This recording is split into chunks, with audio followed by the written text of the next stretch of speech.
మీ దయతో నేను బ్రతుకుతున్నాను. థ్యాంక్స్ తండ్రి. ఒకసారి విన్నపాన్ని కూడా ఒకసారి ఆలకించాలి తండ్రి. మీరు గొప్ప మనసు ఉన్న వాళ్ళు తండ్రి. మీకు చాలా చాలా హృదయపూర్వక నిండు వందనాలు తండ్రి అన్నాం అనుకోండి, అప్పుడు మనం ఎలా వింటాడు? ఆయన రెస్పెక్ట్, అదే కదండి, గౌరవం కదండి. వింటున్నావా తండ్రి, విన్నావా, వినాలి నువ్వు అన్నావు అనుకోండి, వింటాడా? వినడండి. కొంతమంది అంట ప్రార్థన చేసేటప్పుడు అబ్రహామును ఆశీర్వదించిన దేవా అంటాడట.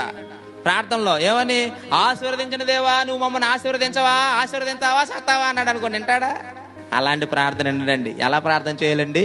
కృతజ్ఞతాపూర్వకంగా, థ్యాంక్స్ తండ్రి, ఇదిగో నేను ఈరోజు ప్రార్థన చేస్తానండి, నాలో జీవం ఉంచావు కదా తండ్రి, ఈ నిమిషం నాకు ఇచ్చావు కదా తండ్రి, మీకు చాలా చాలా కృతజ్ఞతలు తండ్రి.